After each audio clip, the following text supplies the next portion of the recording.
Praise the lord. ప్రార్థన చేసుకుందాం. ప్రేమ నమ్మకమైన మా ప్రియ పరలోక తండ్రి, కృపగలిగిన దేవ, పరిశుద్ధుడా, నీ పాదములకు స్తుతి స్తోత్రములు వందనాలు చెల్లిస్తున్నాం ప్రభా. గడిచిపోయినటువంటి పగులంతయు మమ్మల్ని నీ రెక్కల చాటున భద్రపరిచి కాపాడిన దేవా స్తోత్రములు. ప్రతి విధమైన శోధన నుంచి, కీడు నుంచి, అపాయం నుంచి, ప్రమాదంలో నుంచి మమ్మల్ని అందరినీ మీరు కాపాడి ఈ సాయంకాల సమయంలో సంఘముగా బైబిల్ స్టడీగా మమ్మల్ని మీరు సమకూర్చినందుకై సూచిస్తున్నాం ప్రభా. ఈ సమయంలో పాటల ద్వారా సూచించే కృపను దయచేయండి. వాక్యం ద్వారా మీరు మాతో మాట్లాడమని ప్రార్థిస్తా ఉన్నాం. కరెంటును, మైకును, మౌతును మీ స్వాధీనంలో ఉంచుకోనండి. ఈ కూడికకు మీరు అధికారిగా ఉండి నడిపించండి. ఎటువంటి ఆటంకాలు, తొందరపాటు లేకుండా సహాయపడండి.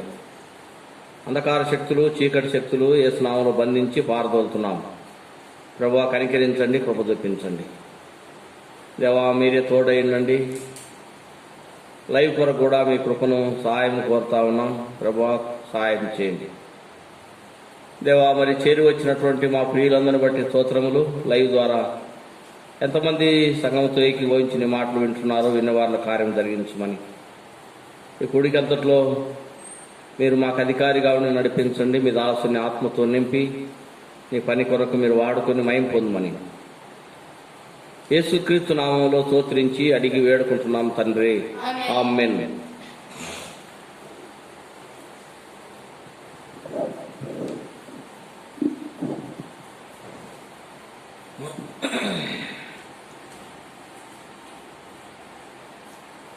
పాట పాడుకుంటాం.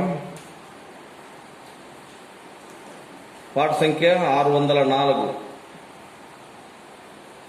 604 పాత పాట బుక్లో 509, తెలుగు పాట పుస్తకంలో 604, పాత పాట బుక్లో 509. పరమా జీవము నాకు నివ్వా, తిరిగి లేచెను నాతో నుండా. పరమా జీవము నాకు నివ్వా, తిరిగి లేచెను నాతో నుండా. నిరంతరము నడిపించును, మరల వచ్చి ఎత్తుకొని పోవును. నిరంతరము నడిపించును, మరల వచ్చి ఎత్తుకొని పోవును. యేసు చాలును, యేసు చాలును. ఏ సమయమైనా, ఏ స్థితికైనా నా జీవితములో యేసు చాలును. సాతాను శోధన అధికమైన సమ్మతిల్లక సాగి వెళ్ళెదను. సాతాను శోధన అధికమైన సమ్మతిల్లక సాగి వెళ్ళెదను. లోకము శరీరములాగినను, లోబడక నేను వెళ్ళెదను. లోకము శరీరములాగినను, లోబడక నేను వెళ్ళెదను. యేసు చాలును, యేసు చాలును. ఏ సమయమైనా, ఏ స్థితికైనా నా జీవితములో యేసు చాలును. సాత్విక భయములో కరుణ జయం, శాంతి జలము చెంత నడిపించును. సాత్విక భయాలులో కరుణ జయం, శాంతి జలము చెంత నడిపించును. అనిత్యము పరచున్ మరణ లోయలో నన్ను కాపాడును అనిత్యము ప్రాణము తృప్తి పరచున్ మరణ లోయలో నన్ను కాపాడును యేసు చాలును యేసు చాలును ఏ సమయమైన ఏ స్థితికైనా నా జీవితమును యేసు చాలును నరులెల్లరూ నన్ను విడచినను శరీరము పొల్లి కృషించినను నరులెల్లరూ నన్ను విడచినను శరీరము పొల్లి కృషించినను ఐశ్వర్యము విరోధి వలె నన్ను విడచినను ఐశ్వర్యము విరోధి వలె నన్ను విడచినను యేసు చాలును యేసు చాలును క్షణయామైన ఏ స్థితికైనా నా జీవితము యేసు చాలును. కన్నడ పాట ఒకటి పాడుకుంటాం.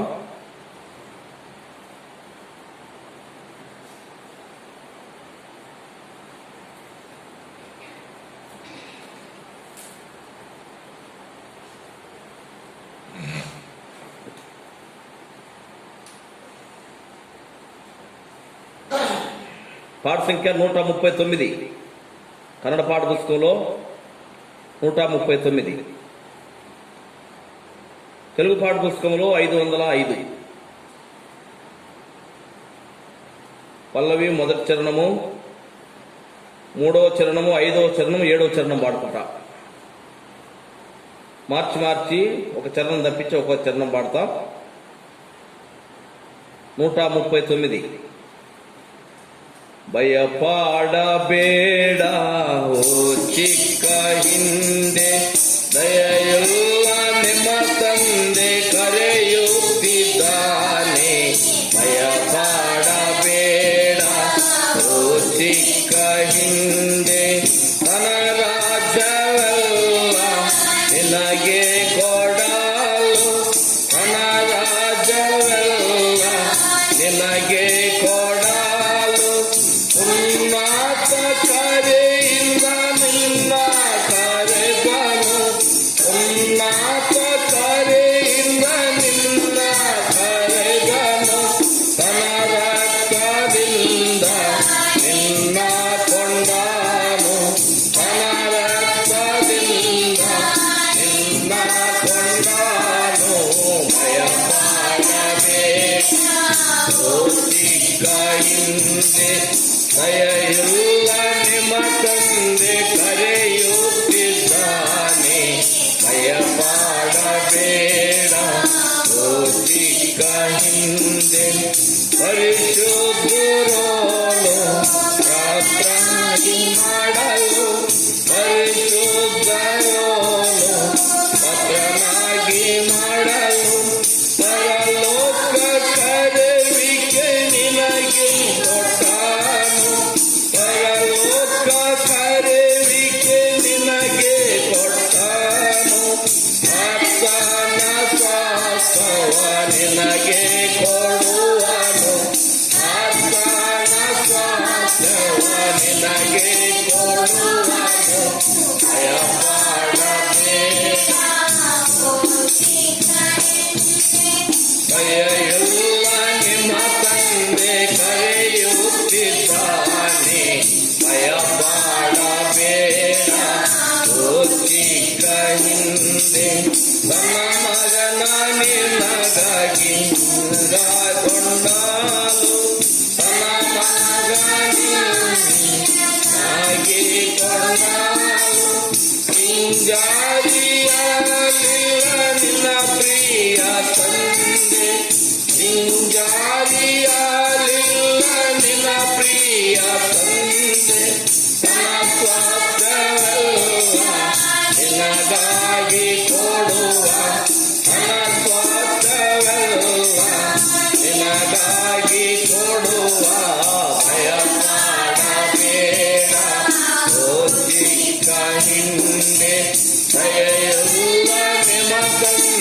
ಕರೆಯುತ್ತಿದ್ದಾನೆ, ಭಯಪಡಬೇಡ ಓದಿಗ ಹಿಂದೆ ಸಿಲುಬೆಲಿ ಯೇಸು ಸತ್ತು ಬದುಕಿದ, ಸಿಲುಬೆಲಿ ಯೇಸು ಸತ್ತು ಬದುಕಿದ, ಗೆದ್ದೆ ಸಮಾಧಿ ಶಕ್ತಿ,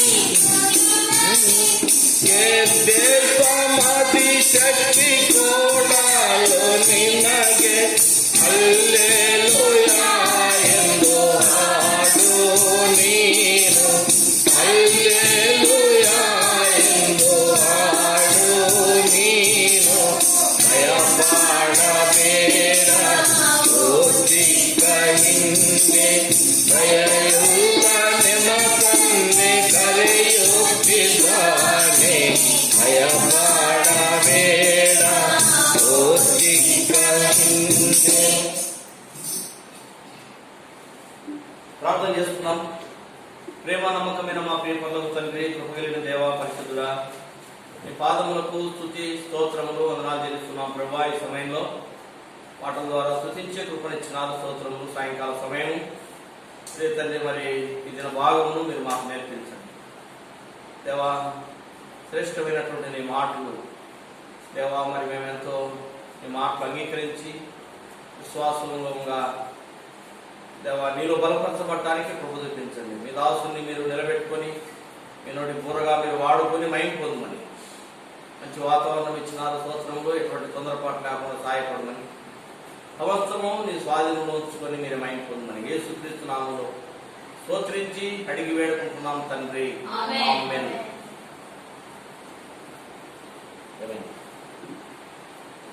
హెబ్రీయులకు రాసిన పత్రిక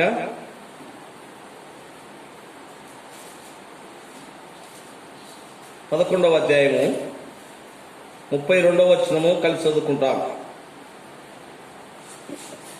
హెబ్రీయులకు రాసిన పత్రిక 11వ అధ్యాయము 32వ వచనం. ఇంకను ఏమి చెప్పుదును, గిద్యోను, బారాకు, సంసోను, యెఫ్తా, దావీదు, సమూయేలును వారిని గూర్చి ప్రవక్తలను గూర్చి వివరించుటకు సమయము చాలదు. దేవుడి సమయంలో ఈ మాటల ద్వారా మనతో మాట్లాడును గాక. ప్రియులారా, మనము ఈ చదువుకున్నటువంటి భాగము మరి గత వారంలో ఈ యొక్క వచనంలో నుంచి మనం సంసోను గురించి గత బైబిల్ స్టడీలో మనం ధ్యానించుకున్నాం. అంతకుముందు వారాలు గిద్యోను, బారాకు గురించి కూడా మనము ధ్యానించుకున్నాం. మరి విశ్వాస వీరుల లిస్టులో చేర్చబడినటువంటి న్యాయాధిపతులు వీరు. ప్రభునందు ఎంతో విశ్వాసము చేత మరి ఆ యొక్క ఇశ్రాయేలీయులను మరి అన్యుల చేతిలో నుంచి వారిని విడిపించి పరిపాలించినటువంటి వారు. మనం ఇక్కడ జ్ఞాపకం చేసుకుంటా ఉన్న వారి యొక్క విశ్వాసము. గత వారంలో సంసోను యొక్క విశ్వాసము, మనము చివరి సమయంలో సంసోను మరి ఎంతో విశ్వాసముతో ప్రభు దగ్గర ప్రార్థిస్తూ దేవుని యొక్క సహాయమును పొంది మరి ఆ విధంగా శత్రువులను సంహరించగలిగినాడు. కాబట్టి ఈ వారము మనము యెఫ్తా గురించి మనం జ్ఞాపకం చేసుకుంటా ఉన్నాం. ఈ యెఫ్తా న్యాయాధిపతిగా మరి ఉంటా ఉన్నాడు. కనుక ఇక్కడ అంటే ఈ యెఫ్తా న్యాయాధిపతిగా దేవుడు మరి ఇశ్రాయేలును విడిపించడానికి దేవుడు ఏర్పరచుకున్నాడు. న్యాయాధిపతుల గ్రంథం 11వ అధ్యాయంలో ఈ యెఫ్తాను గురించి మనము జ్ఞాపకం చేసుకోవచ్చు. ప్రియులారా, న్యాయాధిపతుల గ్రంథము, న్యాయాధిపతులు 11వ అధ్యాయము 1వ వచనం నుంచి.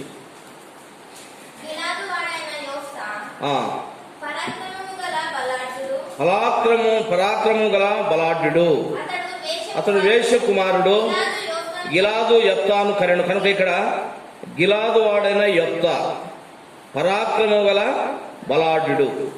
కనుక ఈ యొక్క యెఫ్తా మరి పరాక్రమం కలిగినటువంటి వాడుగా ఉంటున్నాడు. అంటే ఎంతో చురుకైన వాడు, మరి శరీర బలము కలిగినటువంటి వాడు. సంసోను శరీర బలము కలిగినటువంటి వాడు కాదు. గత వారంలో మనము జ్ఞాపకం చేసుకున్నాం.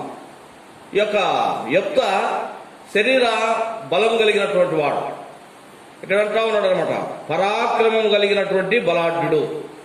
ఇంతకంటే మరి యెఫ్తా కంటే ముందున్నటువంటి ఆ యొక్క న్యాయాధిపతి కూడా మరి మనం చూస్తా ఉన్నాం, గిద్యోను కదా. గిద్యోను ఆ పరాక్రమం గల బలాఢ్యుడు అని దేవదూత వచ్చేసి గిద్యోనుతో మాట్లాడుతూ ఉన్నాడు అనమాట. 6వ అధ్యాయం చూడండి, న్యాయాధిపతుల గ్రంథం 6వ అధ్యాయం 12వ వచనంలో, యెహోవా దూత అతనికి కనపడి పరాక్రమం గల బలాఢ్యుడా. కనుక గిద్యోను కూడా పరాక్రమం కలిగినటువంటి బలాఢ్యుడు. ఇటువంటి బలం కలిగినటువంటి వాడు యెఫ్తా. అయితే ఈ యొక్క యెఫ్తా ఈ యొక్క వేశ్య కుమారుడు అని రాయబడ్డది అనమాట. ఈ యొక్క మరి తన తండ్రి ఎవరు? గిలాదు యొక్క కుమారుడు అయితా ఉన్నాడు. అయితే అతను వేశ్య కుమారుడు అని రాయబడ్డది. అయితే అక్కడ ఉన్నటువంటి మరి యొక్క గిలాదు యొక్క భార్య యొక్క కుమారులు ఈ యొక్క యెఫ్తాను ఏం చేసినారు? వారు పెద్దవారైన తర్వాత ఇతన్ని అక్కడి నుంచి వారు అవమానపరిచినట్టుగా చూస్తా ఉన్నాం. అందుకొరకే అతను ఆ యొక్క అక్కడి నుండి వారి మధ్యలో నుంచి వెళ్ళిపోయినాడు. మొదటి 3 వచనాలు చూస్తాం. న్యాయాధిపతుల గ్రంథము 11వ అధ్యాయం మొదటి 3 వచనాల్లో, గిలాదు వాడైన యెఫ్తా పరాక్రమం గల బలాఢ్యుడు, అతడు వేశ్య కుమారుడు. గిలాదు యెఫ్తాను కనెను. గిలాదు భార్య అతనికి కుమారుని కనగా వారు పెద్దవారై యెఫ్తాతో, నీవు అన్య స్త్రీకి పుట్టిన వాడవు గనుక మన తండ్రి ఇంట నీకు స్వాస్థ్యము లేదనిది. యెఫ్తా తన సహోదరులిద్దరి నుండి పారిపోయి తోపు దేశమున నివసింపగా అల్లరి జనము యెఫ్తా ఎదుకు వచ్చి అతనితో కూడా సంచరిస్తూ ఉన్నారు. కనుక ఇక్కడ గిలాదు యొక్క కుమారుడు యెఫ్తా. అయితే గిలాదు యొక్క భార్య ఆయనకు మరి ఆ యొక్క అతనికి మరి కుమారులు పుట్టినప్పుడు వారు పెద్దవారైన తర్వాత యెఫ్తాను మరి అక్కడ వారి మధ్యలో ఉండనేయకుండా, అనగా తన తండ్రి యొక్క స్వాస్థ్యంలో భాగం ఇవ్వలేదు కనుక తనను అవమానపరుస్తూ వచ్చినారు. అందుకే ఇక్కడ యెఫ్తా ఏం చేసినాడు? వారి మధ్యలో ఉండకుండా వెళ్ళిపోయినాడు. అక్కడి నుంచి ఎక్కడ పోయినాడంట? తోపు దేశంలో పోయేసి అక్కడ నివసిస్తున్నట్టుగా మనం చూస్తా ఉన్నాం. అయితే 4వ వచనంలో మనం చూస్తే, కొంతకాలమైన తర్వాత అమ్మోనీయులు ఇశ్రాయేలుతో యుద్ధము చేస్తూ వచ్చినారు. అమ్మోనీయులు ఇశ్రాయేలుతో యుద్ధము చేసినందున గిలాదు పెద్దలు తోపు దేశం నుండి యెఫ్తాను రప్పించుటకు పోయినారు. కనుక ఇక్కడ అమ్మోనీయులు ఏం చేస్తా ఉన్నారంట? ఇశ్రాయేలుల మీద యుద్ధం చేయడానికి వచ్చినారు.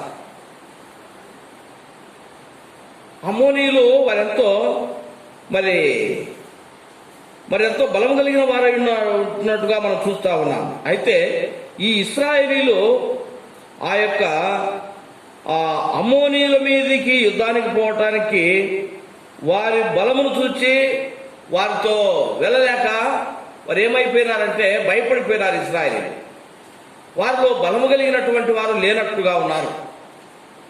అప్పుడు వారు ఏం చేస్తా ఉన్నారు?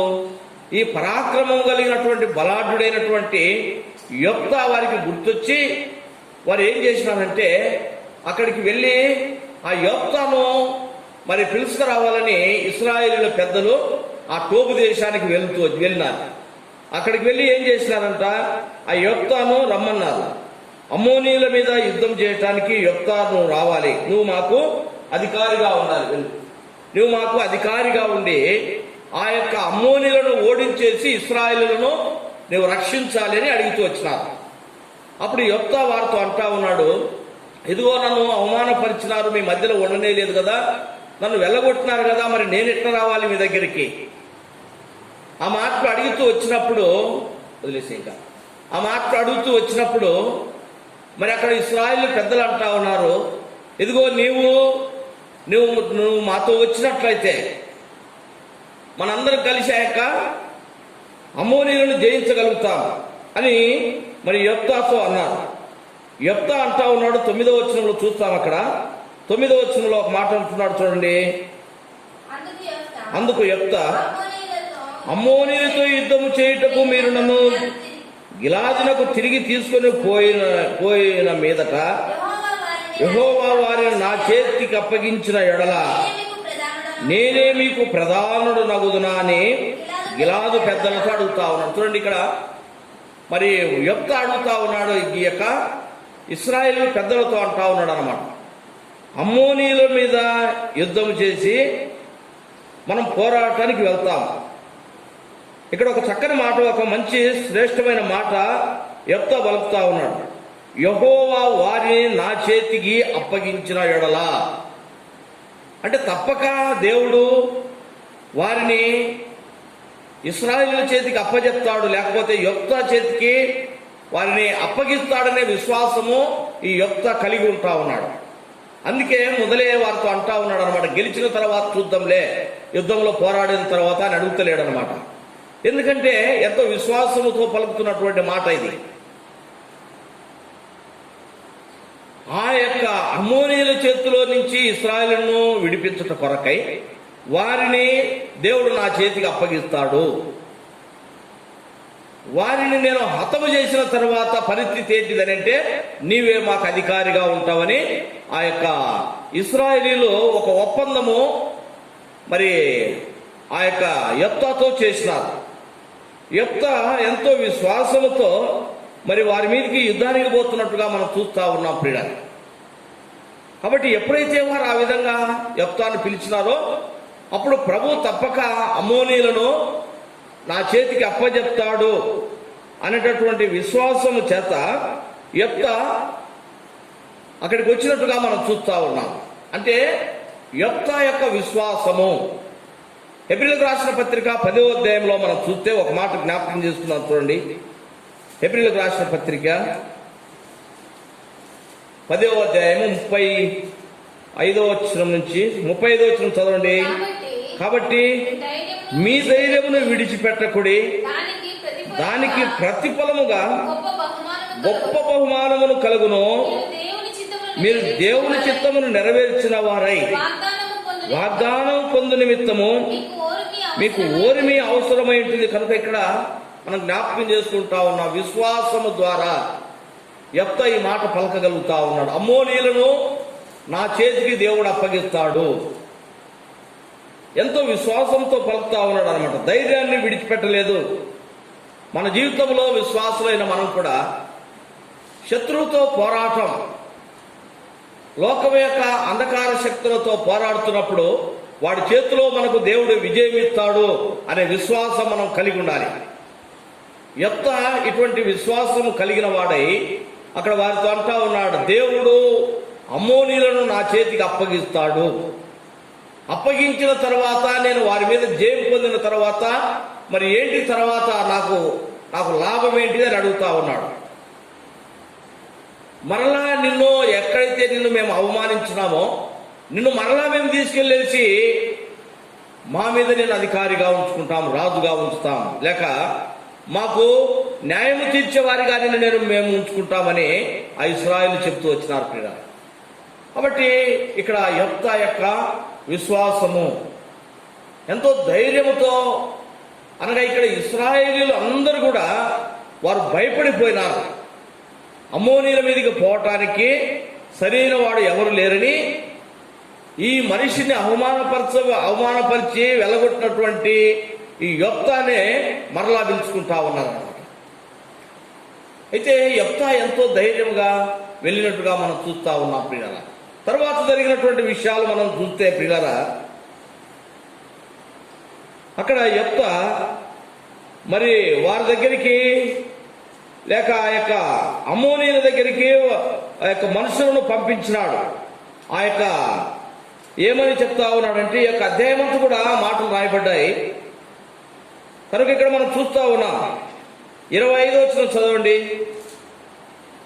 న్యాయాధిపతులు 11వ అధ్యాయం 25వ వచనంలో మోయాబు రాజైన సిప్పోరు కుమారుడగు బలాక్ కంటే నీవు ఏమాత్రం అధికుడవు కాదు కదా, అతడు ఇశ్రాయేలులతో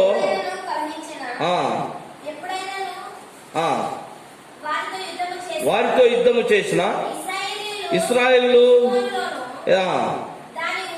దాని ఊర్లోను అరోయేరులోను దాని ఊర్లలోను. కనుక ఇక్కడ ఎందుకు ఆ యొక్క అమ్మోనీయులు ఇశ్రాయేల్ మీదకి యుద్ధానికి వస్తున్నారు. ఆ విషయం తెలుసుకోవాలని ఇక్కడ యెఫ్తా మనుషులను పంపించినాడు, దూతలను పంపించినాడు. 12వ వచనంలో యెఫ్తా అమ్మోనీయుల రాజునొద్దకు దూతలను పంపి, నాకును నీకును మధ్య ఏమి జరిగినదని నీవు నా దేశం మీదకి యుద్ధమునకు వచ్చుతున్నావని అడుగుతా ఉన్నాడు.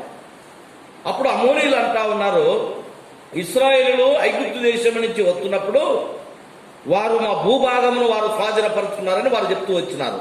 అందుకొరకై మా భాగమును, మా యొక్క భూమిని వారు స్వాస్థ్యంగా తీసుకున్నారు కాబట్టి మా భాగమును మాకు ఇచ్చేసేయండి, మా భూములు మాకు ఇచ్చేసేయండి. ఈ విధంగా వారు అడుగుతూ వచ్చినారు. ఈ యొక్క అంశములన్నీ కూడా తర్వాత మరి మనం చదువుకుంటే అక్కడ అర్థమవుతుంది అనమాట. కనుక మనము ఇక్కడ యెఫ్తా గురించి మనం ధ్యానించుకుంటా ఉన్నాం. అనగా విశ్వాస వీరుల దృష్టిలో మరి యెఫ్తా చేర్చబడటానికి, దేవుడు అక్కడ చేర్చడానికి ఉన్నటువంటి కారణాలు, మనం విశ్వాసులంగా బలపరచబడటానికి ప్రియులారా. కాబట్టి ఇక్కడ ఈ విధంగా యెఫ్తా ఆ యొక్క అమ్మోనీయుల మీదకి యుద్ధానికి పోయినప్పుడు మరి అక్కడ వారు చెప్పినటువంటి మాటలు, తర్వాత యెఫ్తా అంటా ఉన్నాడు వారితోటి. ఆ యొక్క మాటలు విన్న తర్వాత 27వ వచనంలో చూస్తే, ఎట్లుండగా నేను నీ యెడల తప్పు చేయలేదు గాని నీవు నా మీదికి యుద్ధమునకు వచ్చుట వలన నా యెడల దోషము చేయుచున్నావు. న్యాయాధిపతి అయిన యెహోవా నేడు ఇశ్రాయేలులకు అమ్మోనీయులకును న్యాయము తీర్చునుగాక. కనుక ఇక్కడ యెఫ్తా అంటా ఉన్నాడు చూడండి, న్యాయాధిపతి అయినటువంటి యెహోవా, ఆయన న్యాయము తీర్చేవాడు. ఎవరి పక్షంగా న్యాయం ఉందో, ఎవరిది తప్పు ఉందో ఆయన సరిగా న్యాయం తీర్చగలిగినటువంటి వాడు. యెఫ్తా ఎంతో విశ్వాసము చేత ఈ మాట పలుకుతా ఉన్నాడు ప్రియులారా. దేవుడు ఎటువంటి వాడంట? న్యాయాధిపతి అయినటువంటి వాడు, పక్షపాతం లేనటువంటి వాడు. కాబట్టి ఇంత గొప్ప దేవుడు ఏర్పరచుకున్నటువంటి ప్రజలను ఆయన నడిపించినాడు. ఆ దినమున ఐగుప్తు దేశం నుంచి వారిని నడిపించినాడు. వారు ఏ మార్గంలో వెళ్ళాలో వారికి చెప్తూ వచ్చినాడు. వారు ఏ ప్రదేశంలో వారు స్వాధీనపరచుకోవాలో అది కూడా అన్ని చెప్తూ వచ్చినాడు. అయితే ఇక్కడ అమ్మోనీయులు మరి ఆ విధంగా ఇశ్రాయేలు మీదకి యుద్ధానికి వచ్చినప్పుడు యెఫ్తా అంటా ఉన్నాడు, నేను నీ మీదకైతే అన్యాయంగా అయితే నేను రావటం లేదు. 27వ వచనంలో అంటా ఉన్నాడు కదా, నేను నీ యెడల తప్పు చేయలేదు గాని, అంటే ఇశ్రాయేలు అమ్మోనీయుల యెడల తప్పు చేయలేదని అనమాట. నీవు నా మీదికి యుద్ధమునకు వచ్చుట వలన నా యెడల దోషము చేయుచున్నావు. కనుక ఇశ్రాయేలు మీదకి అమ్మోనీయులు వచ్చినది మరి దోషముగానే ఇక్కడ యెఫ్తా చెప్తా ఉన్నాడు. అంటే తర్వాత అంటా ఉన్నాడు, న్యాయాధిపతి అయినటువంటి యెహోవా నేడు ఇశ్రాయేలులకు అమ్మోనీయులకు న్యాయము తీర్చునుగాక అని చెప్పినప్పుడు ఆ యొక్క అమ్మోనీయుల రాజు యెఫ్తా తనతో చెప్పినటువంటి మాటలు ఒప్పుకోకుండా ఏం చేసినాడంట? యుద్ధానికి వచ్చి ఉన్నాడు. అప్పుడు యెఫ్తా ఏం చేసినాడు? 29వ వచనంలో, కనుక దేవుడు తన యొక్క ఆత్మను యెఫ్తా మీదికి పంపించినాడు. యెహోవా ఆత్మ యెఫ్తా మీదికి రాగా అతడు గిలాదులోను మనష్షెలోను సంచరించుతూ గిలాదు మస్సెలో సంచరించి గిలాదు మిస్పే నుండి అమ్మోనీయుల యొద్దకు సాగెను. అప్పుడు యెఫ్తా యెహోవాకు మొక్కుకొనెను, ఎట్లనగా నీవు నా చేతికి అమ్మోనీయులను నిశ్చయముగా అప్పగించిన యెడల నేను అమ్మోనీయుల యొద్ద నుండి క్షేమముగా తిరిగి వచ్చినప్పుడు నన్ను ఎదుర్కొనుటకు నా ఇంటి ద్వారము నుండి బయలుదేరి వస్తున్నదేదో అది యెహోవాకు ప్రతిష్ఠితమగును, మరియు దహన బలిగా దానిని అర్పించదను. కనుక ఇక్కడ దేవుడు తన యొక్క ఆత్మను యెఫ్తా మీదికి పంపించినాడు, అమ్మోనీయుల మీద యుద్ధం చేసి ఇశ్రాయేలును విడిపించడానికి. అప్పుడు దేవుని యొక్క ఆత్మ వచ్చినది అనగా బలము కలిగినటువంటి వాడుగా యెఫ్తా ఆ యొక్క అమ్మోనీయుల మీదకి యుద్ధానికి వెళ్ళాలి. అయితే ఇక్కడ యెఫ్తా ఏం చేసినాడంట? దేవునికి ఒక మ్రొక్కుబడి చేసుకున్నట్టుగా మనం చూస్తా ఉన్నాం. 30వ వచనంలో యెఫ్తా యెహోవాకు మ్రొక్కుకొనగా, యెఫ్తా ఏం చేసినాడంట? దేవునికి మ్రొక్కుకొన్నాడు. తరువాత వచనాల్లో మనం చూస్తే అక్కడ ఇశ్రాయేలు జయం పొందినారు. 2:33 కూడా చదువుతాం. అప్పుడు యెఫ్తా అమ్మోనీయులతో యుద్ధం చేయుటకు వారి యొద్దకు సాగిపోయినప్పుడు యెహోవా అతని చేతికి వారిని అప్పగించిన గనుక అతడు వారిని అనగా అరోయేరు మొదలుకొని మిన్నీతుకు వచ్చు వరకు అబేల్కే రామీ వరకు 20 పట్టణముల వారిని నిశ్శేషముగా హతము చేసెను. కనుక ఇక్కడ ఏం చేశాడంటండి? ఎన్ని పట్టణాలంట? 20 పట్టణాలు యెఫ్తా హతము చేసి ఇశ్రాయేలును మరి కాపాడినట్టుగా మనం చూస్తా ఉన్నాం. ఎట్లా కాపాడగలిగినాడు? దేవుని యొక్క ఆత్మ యెఫ్తా మీదకి దిగి వచ్చినది. దేవుడు తన యొక్క ఆత్మను యెఫ్తా మీదకి పంపించినాడు. కాబట్టి తన బిడ్డలను విడిపించడానికి యెఫ్తాను దేవుడు ఏర్పరచుకున్నాడు న్యాయాధిపతిగా. అయితే ప్రియులారా, ఇక్కడ యెఫ్తా ఏం చేసినాడు? ఒక మొక్కుకున్నట్టుగా మనం చూస్తా ఉన్నాము. ఈ మొక్కుబడిని బట్టి యెఫ్తా జయం పొందినాడా? ఎంత మాత్రం కానే కాదండి. ఈ మొక్కుబడి చేసినందుకు దేవుడు తన ఆత్మను యెఫ్తా మీదకి పంపలేదు. తన ప్రజలను విడిపించడానికి దేవుడు ఈ యెఫ్తాను ఎన్నుకున్నాడు అక్కడ. అయితే ఈ యెఫ్తా ఏం చేసినాడు? తొందరపడిన వాడై ఒక మొక్కుబడి చేసినట్టుగా మనం చూస్తా ఉన్నాం. ఎందుకు ఈ మొక్కుబడి? ఇశ్రాయేలులో ఈ విధంగా మరి మొక్కుబడి చేసినటువంటి వారుగా మనం జ్ఞాపకం చేసుకుంటా ఉన్నాం పితరుల విషయాల్లో. ఆదికాండం 28వ అధ్యాయంలో అక్కడ యాకోబు మొక్కుబడి చేస్తా ఉన్నాడు. చూడండి, ఆదికాండము 28వ అధ్యాయము 20వ వచనంలో చూస్తే 20వ వచనంలో, అప్పుడు యాకోబు నేను తిరిగి నా తండ్రి ఇంటికి క్షేమముగా వస్తున్నట్లు దేవుడు నాకు తోడయ్యండి. నేను వెళుతున్న ఈ మార్గములో నన్ను కాపాడి తినుటకు ఆహారమును ధరించుటకు వస్త్రమును నాకు దయచేసిన ఎడల యెహోవా నాకు తోడయ్యుండెను. మరియు స్తంభముగా నేను నిలిపిన ఈ రాయి దేవుని మందిరమగును. మరియు నీవు నాకిచ్చు యావత్తులో 10వ వంతు నిశ్చయముగా నీకు చెల్లించుదునని మొక్కుబడి చేసుకున్నాడు యాకోబు. తన యొక్క తండ్రి దగ్గర నుంచి యాకోబు తన అన్నకు భయపడి పారిపోతా ఉన్నాడు. ఆ పారిపోతున్నప్పుడు అక్కడ ఒక రాత్రి అక్కడ పడుకున్నట్టుగా మనం చూస్తా ఉన్నాం పిల్ల. అక్కడ దేవుడు స్వప్నమందు కనపడి మరి ఆ కలలో మరి యాకోబు దేవుని చూస్తూ వచ్చినాడు. అతను నిద్ర నుంచి మెలకు వచ్చిన తరువాత ఏం చేస్తా ఉన్నాడు? తెల్లవారిన తరువాత అక్కడ ఒక మొక్కుబడి చేసుకుంటా ఉన్నాడు. నేను మరలా తిరిగి క్షేమంగా తిరిగి వస్తే. మొక్కుబడి చేసుకున్నందుకు యాకోబు మరలా తిరిగి వచ్చినాడా? ఎంత మాత్రం కానే కాదు పిల్లలు. అయితే దేవుడు తనకు వాగ్దానం ఇచ్చినటువంటి విధానంలో మరలా అతన్ని యాకోబును మరలా నడిపించినట్టుగా మనం చూస్తా ఉన్నాం. అనగా ఇశ్రాయేలులో ఈ విధంగా దేవుని దగ్గర మొక్కుబడి చేసుకున్నటువంటి వారు ఎవరైనా ఇప్పటికి కూడా మనుషులు దేవుడు ఏదైనా గొప్ప కార్యం చేస్తాడనంటే, దేవుడు నా పక్షంగా ఈ పని చేసినప్పుడు నేను దేవునికి ఈ విధంగా నా యొక్క భాగమును నేను ఇచ్చుకుంటాను.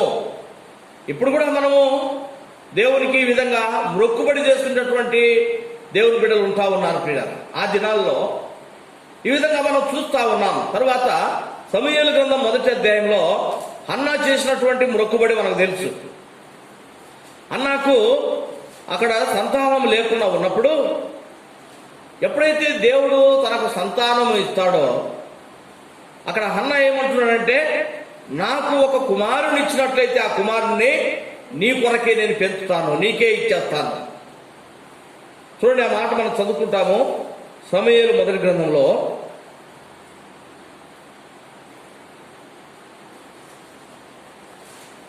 సమూయేలు మొదటి గ్రంథము చదవండి, మా మాట తీసి మీకు కనపడితే.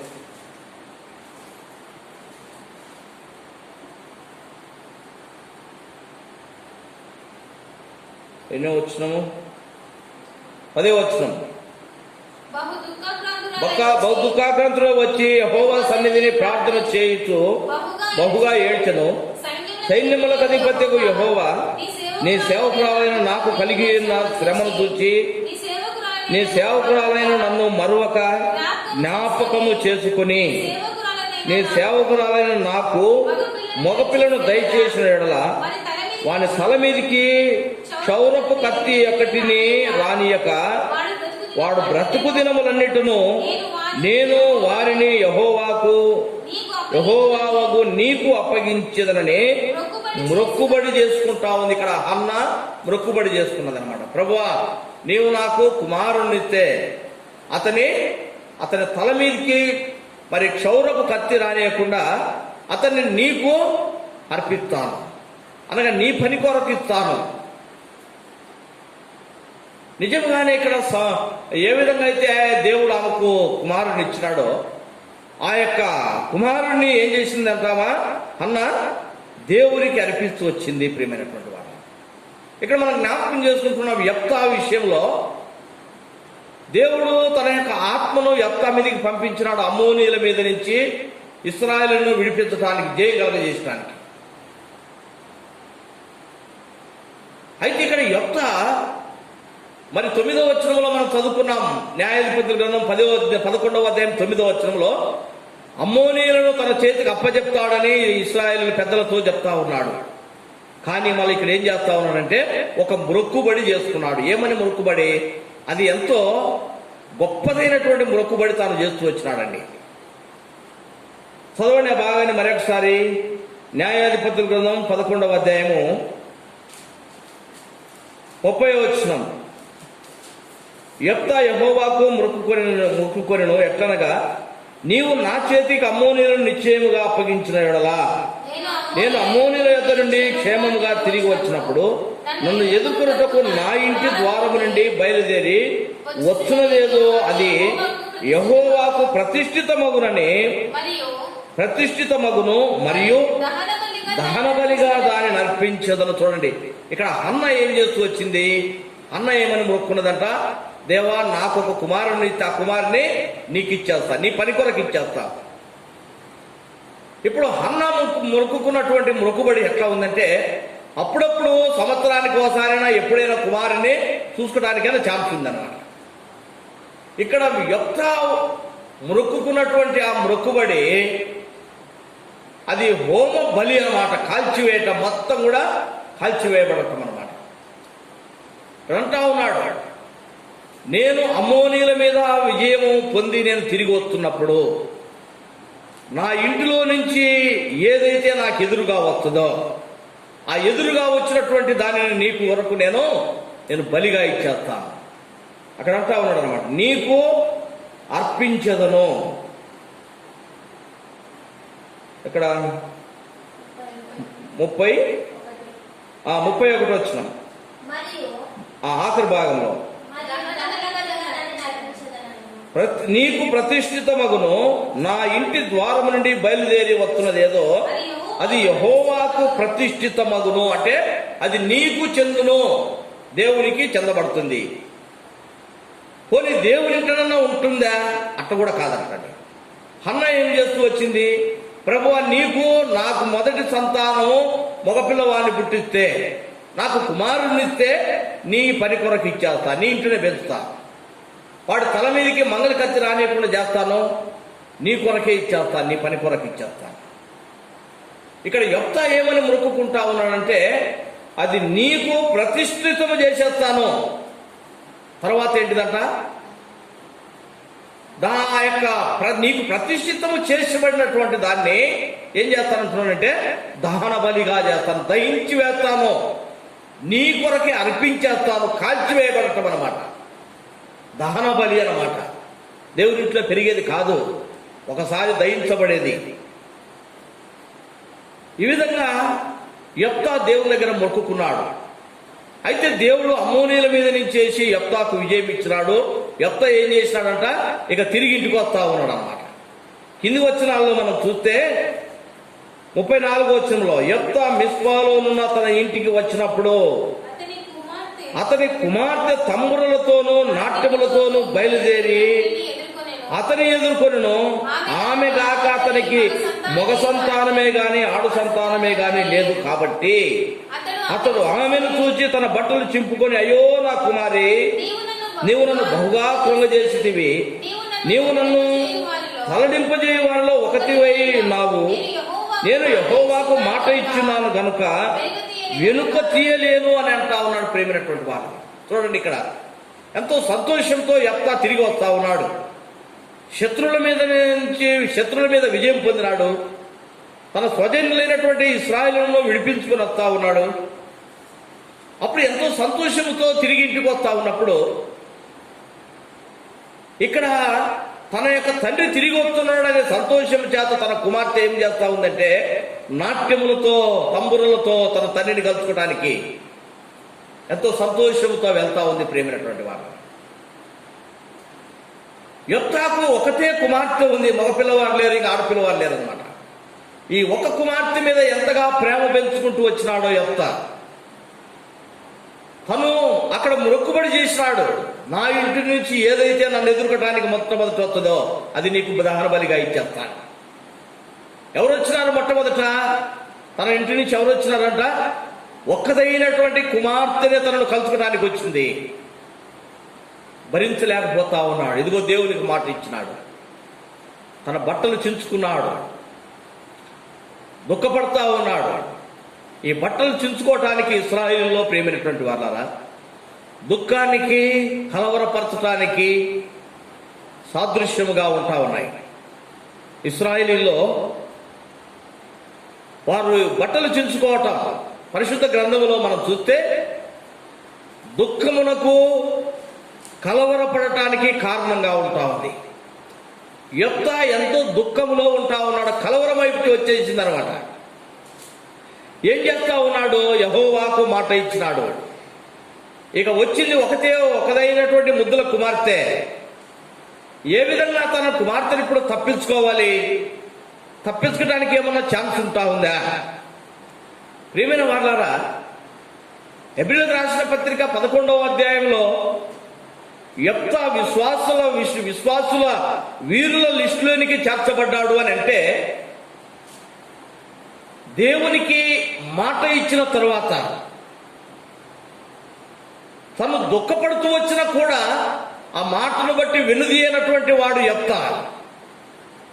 పొరపాటున తొందరపాటు పడిన కూడా తను చేసుకున్నటువంటి మొక్కుబడిని బట్టి తనకు ఒక్కదైనటువంటి ముద్దుల కుమార్తె దేవునికి ఇచ్చినటువంటి మాటను బట్టి తను వెనుకైపోతలేడు. ఎంతో దుఃఖముతోటి తన బట్టలు చించుకున్నాడు, ఏడుస్తా ఉన్నాడు. అయ్యో నా కుమారి, నాకింత దుఃఖం తెచ్చిపెట్టినావు కదా. ప్రియమైన వాళ్ళారా, అనగా యెఫ్తా దేవుని యొక్క వాక్యమును, దేవుని మాట యందు ఎంతో విశ్వాసం ఉంచినటువంటి వాడిగా మనం చూస్తా ఉన్నాము. యెఫ్తాను బట్టి విశ్వాస జీవితంలో మనం నేర్చుకోవాల్సినది ఏంటిదంటే, దేవునికి మనం ఏదైనా మొక్కుబడి చేసుకుంటే అది తప్పక దేవునికి మనం ఇవ్వాలి. ఒకవేళ దేవునికి ఇవ్వకపోవడం బట్టి ఎంతో నష్టము. యెఫ్తా తనకు ఒక్కదైనటువంటి కుమార్తెను ఇవ్వకుండా తను తప్పించుకోవచ్చు కదా. ఇక్కడ అంటా ఉన్నాడు, నేను దేవునికి మొక్కుబడి చేస్తున్నాను, నేను దేవునికి మాట ఇచ్చినాను, నా కుమార్తెని నేను వెనుదీయలేను కదా. తన కుమార్తె కూడా కింది వచ్చిన చూస్తానికి అంటా ఉందన్నమాట. అయ్యో నా తండ్రి, నువ్వు దేవునికి మాట ఇచ్చినావా, అది వెనుదీయటానికి ఎంత మాత్రము కుదరదు. ఈ దినాల్లో విశ్వాసులను మనం చూస్తా ఉన్నాం. దేవుని ఇంటి కొరకై లేకపోతే మనుషుల మధ్యలో గొప్ప గొప్ప వాగ్దానాలు చేస్తా ఉన్నారు. నేను ఇది ఇస్తాను, అది ఇస్తాను అని మొక్కుబడులు అనమాట. ప్రియమైన వాళ్ళారా, దేవునికి ఏదైతే మొక్కుబడి చేసుకున్నామో అది తప్పక దేవునింటికి తీసుకురావాలి. విశ్వాసులమైనటువంటి మనం విశ్వాస జీవితంలో యెఫ్తా ద్వారా దేవుడు మనకు నేర్పుతున్నటువంటి గొప్ప పాఠం ఇది. మనం జ్ఞాపకం చేసుకుందాం. చూడండి, లేవికాండము, సంఖ్యాకాండము సంఖ్యాకాండము 30వ అధ్యాయంలో చూడండి.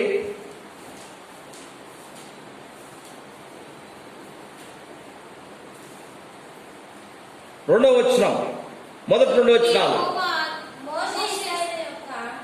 సంఖ్యాకాండము 30వ అధ్యాయం మొదటి 2 వచనాలు. మోషే ఇశ్రాయేలుల యొక్క గోత్రాధిపతులతో ఇట్లనెను, ఇది యెహోవా ఆజ్ఞాపించిన సంగతి. ఒకడు యెహోవాకు మొక్కుకొనిన ఎడల లేక తాను బద్ధుడగుటకు ప్రమాణము చేసిన ఎడల అతడు తన మాట తప్పక తన నోటి నుండి వచ్చినదంతయు నెరవేర్చవలని. చూడండి, తన నోటి నుండి వచ్చినదంతా కూడా నెరవేర్చాలి. దేవుడు చెప్తా ఉన్నాడు మోషేకు, ఇశ్రాయేలులకు దేవుడు ఇచ్చినటువంటి కట్టడ అన్నమాట. మోషే ఇశ్రాయేలు యొక్క గోత్రాధిపతులతో ఇట్లనెను, ఇది యెహోవా ఆజ్ఞాపించిన సంగతి చెప్పబోతా ఉన్నాడు. దేవుడు ఏదైతే ఆజ్ఞాపించినాడో ఆజ్ఞను చెప్పబోతా ఉన్నాడు. మోషే చెప్తా ఉన్నాడు అనమాట, ప్రజలకు చెప్తా ఉన్నాడు, ఇది నేను చెప్పే మాట కాదు, దేవుడు చెప్పే మాట. ఎవరైనా ఒక మొక్కుబడి చేసుకుంటే ఏమంటున్నాడు అంటే అక్కడ, ఒకడు యెహోవాకు మొక్కుకొనిన ఎడల లేక తాను బద్ధుడగుటకు ప్రమాణము చేసిన ఎడల అతడు తన మాట తప్పక తన నోటి నుండి వచ్చినదంతయు నెరవేర్చాలి. తన నోటి నుండి వచ్చినదంతా నెరవేర్చాలి.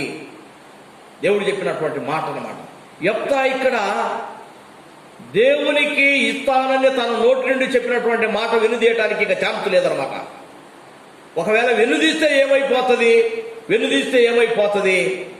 ఒకవేళ యెఫ్తా ఏదైనా చెప్పేసి ఎవరికి ప్రజల మధ్యలో ప్రకటన చేసింది కాదనమాట. అది తన హృదయంలో ప్రార్థన చేసుకున్నాడు. ఎవరికి తెలియదు కదా, దేవునికే కొంత తెలిసేది. ఒకవేళ యెఫ్తా నా కుమార్తె నేను కాపాడుకోవాలి, నేను ఇవ్వను, ఒకవేళ ఎలుగు తీసుకుపోతే ఏమైపోతుంది? దేవుని వాక్యంలో రాయబడ్డది ప్రేమైనటువంటి వారాల. ద్వితీయోపదేశ కాండములు 23వ అధ్యాయంలో చూడండి. ద్వితీయోపదేశ కాండములు 23వ అధ్యాయము 21వ వచనం నుంచి, నీవు నీ దేవుడైన యెహోవాకు మొక్కుకొనిన తరువాత ఆ మొక్కుబడిని చెల్లించుటకు తడవు చేయకూడదు. నీ దేవుడైన యెహోవా తప్పక నీ వలన దానిని రాబట్టుకొనును, అది నీకు పాపమైపోతుంది. చూడండి, దేవుడు ఇక్కడ సంఖ్యాకాండము 30వ అధ్యాయంలో మోషే చెప్తా ఉన్నాడు ప్రజలతోటి. యెహోవా చెప్పినటువంటి మాట చెప్తా ఉన్నాడు. ఏమని చెప్తా ఉన్నాడు? ఎవరైనా ఒకరు దేవునికి మొక్కుబడి చేసుకుంటే తన నోటి నుండి వచ్చినటువంటి మాట విషయము వాడు మరలా మాట తప్పకూడదు. అది తప్పక ఆయనకి ఇవ్వాల్సిందే. ద్వితీయోపదేశ కాండము 23వ అధ్యాయంలో ఇక్కడ చదువుకుంటాం. ఒక్కవేళ వెనుదీస్తే అది దేవుడు తప్పక దాన్ని తీసుకుంటాడంటండి. ఏ విధంగా తీసుకోవాలో ఆయనకు తెలుసు, అది ఆ విధంగా తీసుకుంటాడు. అది ఆయన భాగము, ఆయన తీసేసుకుంటాడు. కానీ ఒప్పుకున్న వాడికి మాత్రం పాపంగానే ఉంటుందంటండి. అందుకే ఇక్కడ యెఫ్తా దేవునికి ఇచ్చినటువంటి మాట నేను వెనుదీయలేను. యెఫ్తా ఒకవేళ తన కుమార్తెను బలిగా అర్పించకుండా వెనుదీసుకున్నాడు అనుకో, దేవుడు తప్పకుండా తన కుమార్తెను చంపేస్తాడు. అయితే యెఫ్తా మీదికి మాత్రం ఆ పాపం అటనే ఉంటుంది. యెఫ్తా మీదికి ఆ పాపము అటనే ఉంటుంది.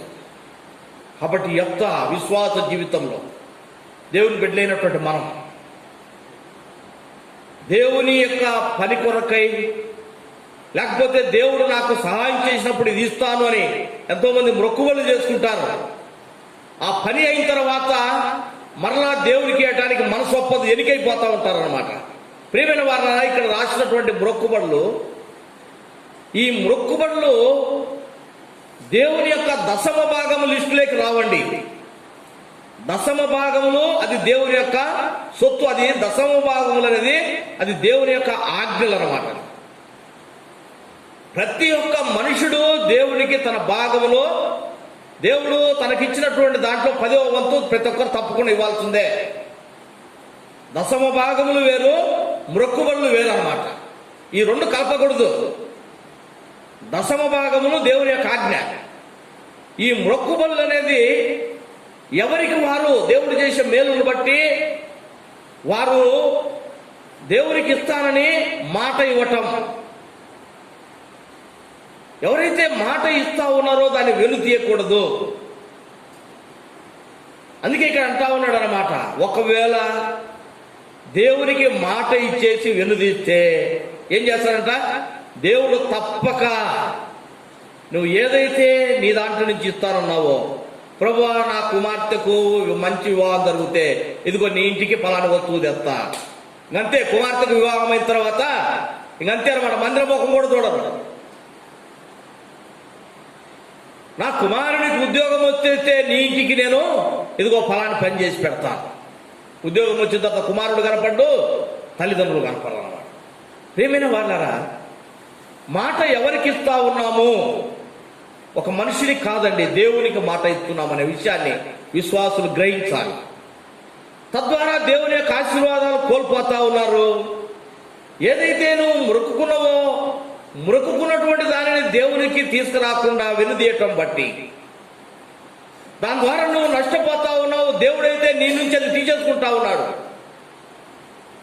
దేవుని వాక్యంలో రాయబడినది మాటలు మరొకసారి చదవండి. ద్వితీయోపదేశకాండం 23వ అధ్యాయము 21వ వచనం నుంచి, నీవు నీ దేవుడైన యెహోవాకు మొక్కుకొనిన తరువాత ఆ మొక్కుబడిని చెల్లించుటకు తడవు చేయకూడదు.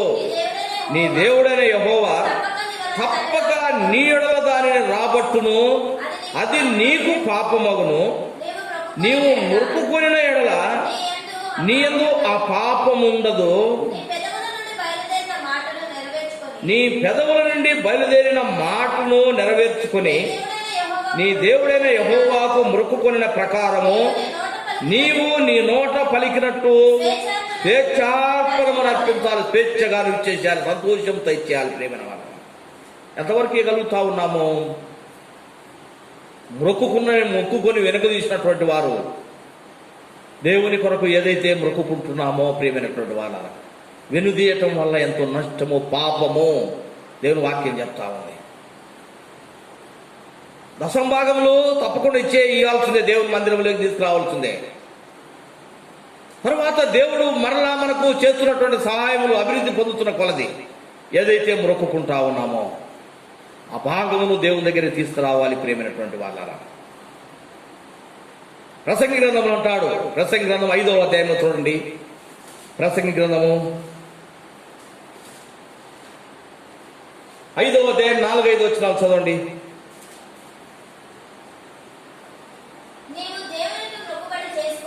నీవు దేవునికి మొక్కుబడి చేసుకుని ఎడల దానిని చెల్లించుటకు ఆలస్యము చేయకుము. బుద్ధిహీనుల యందు ఆయనకి ఇష్టము లేదు. నీవు మొక్కుకొనిన దానిని చెల్లించుము. నీవు మొక్కుకొని చెల్లించుకున్నట కంటే నీవు మొక్కుకొనకున్నటయే మేలు. ప్రేమైనటువంటి వాళ్ళ కనుక దేవునికి ఏదైతే మొక్కుకున్నామో అది తప్పక చెల్లించాలి. ప్రేమైనటువంటి వాళ్ళ కనుక ఇక్కడ అంటా ఉన్నాడు, నీవు దేవునికి మొక్కుకొనినది మొక్కుబడి చేసిన దానిని చెల్లించుటకు ఆలస్యము చేయగాకు. ఆలస్యం చేయకూడదు. చాలా మంది మొక్కుకొని ఇస్తానే నువ్వు మాట తప్పుతానే అంటలేను కదా అంటారు కదా. నేను ఇస్తానంటున్నాను, ఇప్పటికి కూడా నేను ఇవ్వను అని అనటం లేదు. ఎప్పుడు ఇస్తావు? ఈ సంవత్సరమా, వచ్చే సంవత్సరమా?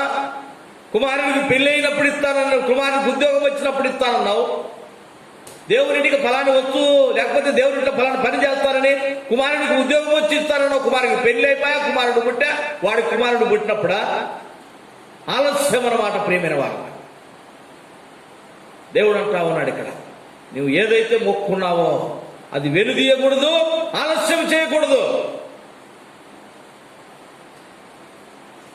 విశ్వాస జీవితంలో ఎందుకు ఇక్కడ యోక్తాను మనకు జ్ఞాపకం చేస్తున్నాడంటే, ప్రేమైన వాళ్ళ ఒకతే కుమార్తె ఎంత ముద్దుగా పెంచుకుంటూ వచ్చినాడో, ప్రభువుకు మాట ఇచ్చినాడు, నా ఇంటిలో నుంచి ఏదైతే ముందుగా వస్తుందో దేవునింటికి ఇచ్చేయటమే కాదు, దేవునింటినన్నా ఉంటా ఉంటే అప్పుడప్పుడన్నా పోయి చూసుకుంటున్నాడు.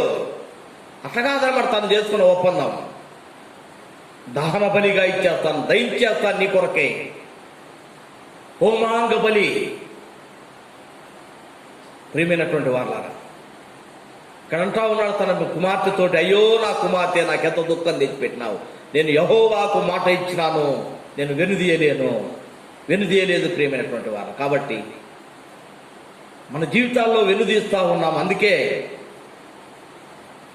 దేవుని యొక్క ఆశీర్వాదాలు కోల్పోతా ఉన్నామనే విషయాన్ని మనం జ్ఞాపకం చేసుకోవాలి. ఎప్పుడైతే దేవుడికి మన అవసరతలు తీర్చినప్పుడు మనము దేవుడికి ఇస్తామని మొక్కుకున్నామో అది తప్పక దేవుడికి ఇచ్చినప్పుడు దేవుడు మనల్ని ఆశీర్వదిస్తాడు. ప్రియమైనటువంటి వారు, రాజుల గ్రంథంలో మనం చూస్తే ఏలియా ఆ యొక్క కరువు దినాల్లో ఆ యొక్క ఆ విధవరాలింట్లో ఏలియాను దేవుడు పోషించడానికి ఏర్పాటు చేసినాడు విధవరాలు. రాజుల మొదటి గ్రంథం 17వ అధ్యాయంలో మనం చూస్తే అక్కడ ఆ యొక్క సారెపత్తులో ఉన్నటువంటి విధవరాలింటికి ఏలియా పోయినాడు. అక్కడ ఆ యొక్క ఊరి దగ్గరికి పోయినప్పుడు ఆ విధవరాలు ఏం చేస్తా ఉందంట, కర్రలు ఏరుకుంటా ఉంది. ఆ కర్రలు ఏరుకుంటున్నప్పుడు ఏలియా చెప్తా ఉన్నాడు, కొన్ని నీరు తీసుకురామ్మా నాకని అన్నాడు. ఆమె నీరు తీసుకురావటానికి పోతుంటే ఏమని చెప్పినాడు, ఇదిగో కొంచెము అదే చేతులతోటి కొంచెము రొట్టె తయారు చేసుకొని తీసుకురామ్మా అన్నాడు. ఆమె ఏం చెప్పింది ఆయనకు? ఆ మాట చదవండి, రాజులు మొదటి గ్రంథము 17వ అధ్యాయంలో ఆ మాట మనం చూస్తాం. సమయం ఎక్కువైపోతా ఉంది కాబట్టి మనం ముగించుకుందాం.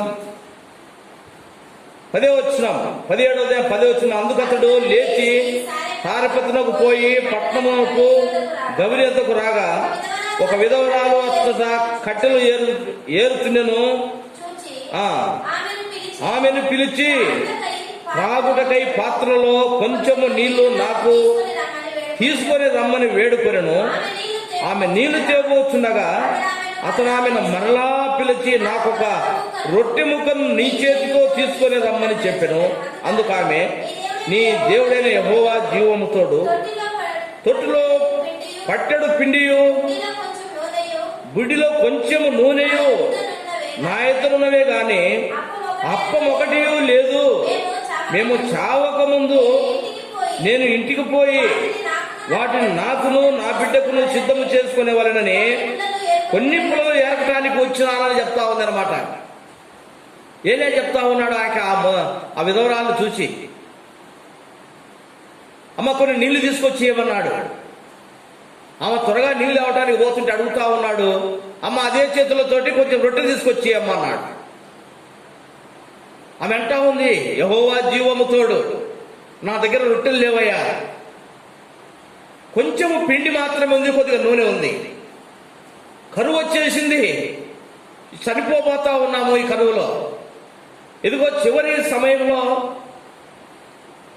నేను నా కుమారుడు ఆ యొక్క రొట్టెను తిని కొద్దిసేపు బ్రతికి చచ్చిపోతాము, ఇంకా అందుకొరకే పుల్లలు ఏరటానికి వచ్చినాను అన్నప్పుడు ఏలే ఏమంటా ఉన్నాడు కింది వచ్చినాల్లో.